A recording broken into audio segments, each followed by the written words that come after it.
Agora vamos trazer mais um raio-x da pesquisa IPEC para presidente. Vamos então ver o desempenho de Lula e Bolsonaro nas capitais e periferias. E a gente ressalta que, de acordo com o IPEC, a pesquisa foi realizada ao redor das capitais.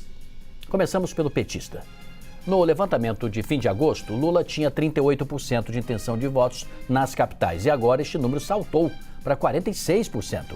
Em contrapartida, nas periferias, o desempenho do ex-presidente variou de 48% para 42 pontos percentuais.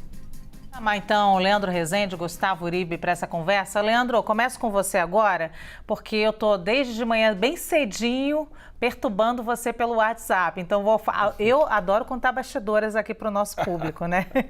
E aí eu pedi o Leandro, me explica exatamente qual o entendimento de periferia, para começar, da pesquisa IPEC. O que eles consideram periferias? Periferias são periferias de todas as grandes cidades ou só das capitais? Leandro foi me trazendo um raio-x de tudo para a gente entender quem é esse público da periferia e o que a gente pode considerar de relevante. Não é, Leandro? Conta para mim, para o público, o que você já contou para mim. Eu conversei para te responder, olha como eu fui atrás da informação para você. Eu fui falar com a CEO do IPEC, né, a Márcia Cavallari, para poder, ela que coordena esse instituto de pesquisa, para poder entender de que periferia que a gente está falando. E aí, periferia pro IPEC é o seguinte, são as cidades do entorno de uma capital. Não são regiões dentro de uma capital, mas sim as cidades ali do entorno, por exemplo, do Rio de Janeiro. E aí quem é do Rio vai entender, vou rapidamente pegar aqui a tabelinha que a Márcia Cavallari me passou, só para a gente ter uma ideia. É considerado periferia pelo IPEC cidades como Niterói, Nova Iguaçu, São Gonçalo, Queimados, são cidades que fazem parte de uma região metropolitana, mas não são as capitais. E aí, nesse sentido, perguntei para ela se dá para a gente perceber uma diferença entre as intenções de voto do Lula e do Bolsonaro quando a gente olha para a capital. Aí isso é fácil, todo mundo entende do que eu estou falando, né? Rio de Janeiro, São Paulo, Belo Horizonte, essas são as nossas capitais. Quando a gente olha para a periferia, que são as cidades que o IPEC considera ali, são essas cidades das regiões metropolitanas que não as capitais. E interior, são esses três tipos de cidades que estão na classificação do IPEC. Tem alguma diferença entre Lula e Bolsonaro nessas regiões do país, em capitais, essas cidades de regiões metropolitanas e no interior dos estados? De uma maneira geral, o que a Márcia Cavallari, CEO do IPEC, me explicou é que não. O ex-presidente Lula tem uma liderança consolidada de 10, 11 pontos percentuais em capitais, nessas chamadas periferias e também no interior dos estados. Você sabe, Uribe, que a gente pede tanto raio-x para vocês, mas tanto raio-x, você devia fazer um curso, um estágio no laboratório de análise clínica, né? Porque aí você vai falar com ainda mais precisão, não é verdade? Agora, detalhe, quando você fala capitais e fala a área ou metropolitana ou periféricas, entendendo nessa definição que o Leandro nos trouxe, é onde tem mais gente, né? Portanto, é um local mais populoso. A disputa tende a ser mais acirrada também. Ter uma vantagem nestes lugares, nessas regiões, é um baita ponto positivo para quem consegue, claro, reverter, vamos dizer assim, até o voto do adversário. É uma luta grande que certamente vai ocorrer agora nas capitais, né?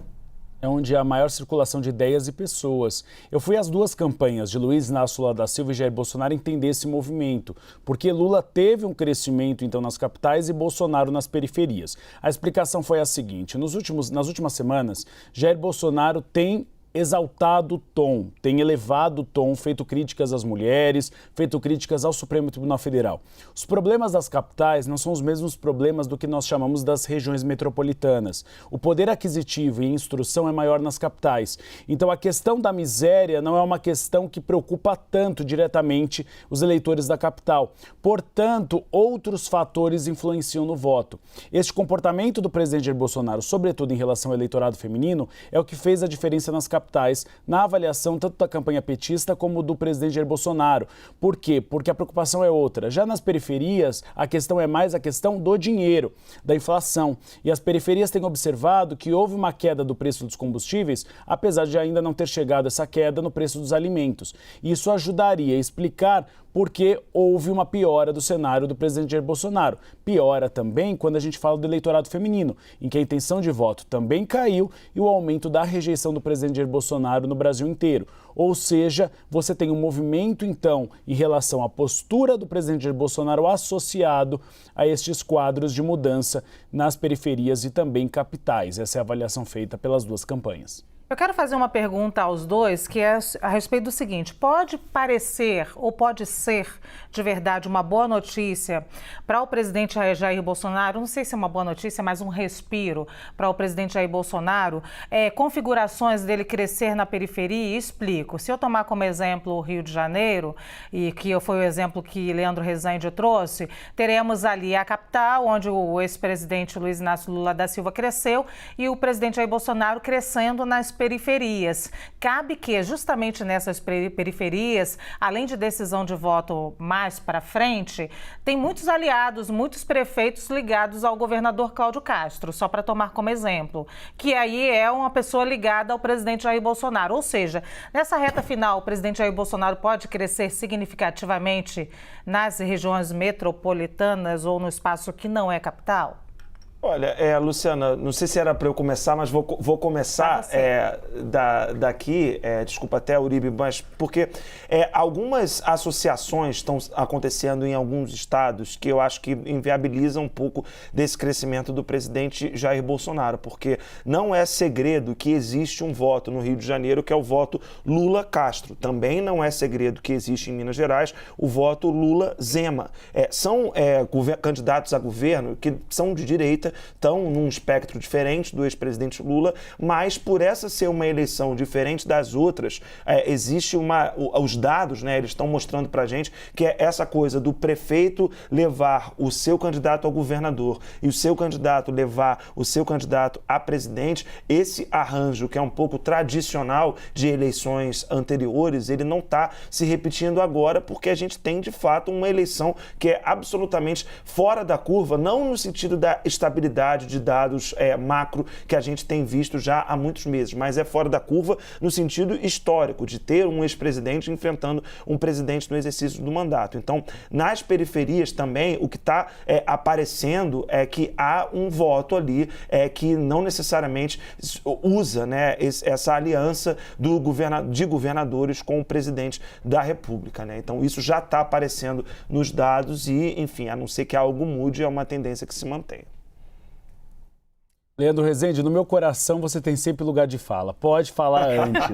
Em relação a esse cenário, há uma avaliação de que não necessariamente isso apresenta o crescimento do presidente Jair Bolsonaro sobre o eleitorado de menor renda. Ele cresceu entre 2 a 5 salários mínimos.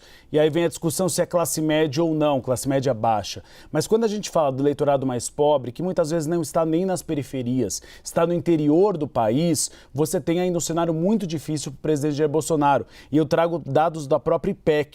Aponta, por exemplo, que entre aqueles que ganham até 2 salários mínimos, Luiz Inácio Lula da Silva ainda está bem adiante de Jair Bolsonaro. E Luiz Inácio Lula da Silva cresceu até mesmo naqueles que recebem 1 salário mínimo, ou seja, beneficiados pelo Auxílio Brasil. E o interessante é naqueles que somente recebem o Auxílio Brasil, houve um movimento de oscilação negativo de Lula e Bolsonaro. Quem acabou crescendo foi Simone Tebet, que passou de 1 para 3, oscilando positivamente. O que aponta que talvez o discurso de Simone Tebet em relação à miséria, e é um discurso que ela tem concentrado, e foi a única que fez na entrevista do Jornal Nacional. Os outros candidatos acabaram falando sobre outros assuntos e ela focou em miséria. A propaganda eleitoral dela da TV é muito focado no aumento da pobreza. Talvez isso esteja mostrando que a estratégia dela é mais exitosa. Entre aqueles que recebem o Auxílio Brasil, houve um acréscimo em Simone Tebet, de 1 a 3, e naqueles que não sabem quem vão votar, de 4 a 6. Então, o aumento na periferia não significa necessariamente que o presidente Jair Bolsonaro está crescendo naquele eleitorado de mais baixa renda. Ele tem apresentado uma oscilação positiva naquela classe média baixa e classe média, mas não no eleitorado, que é o mais populoso do Brasil. Até 2 salários mínimos é praticamente 60% da população brasileira. Muito bem.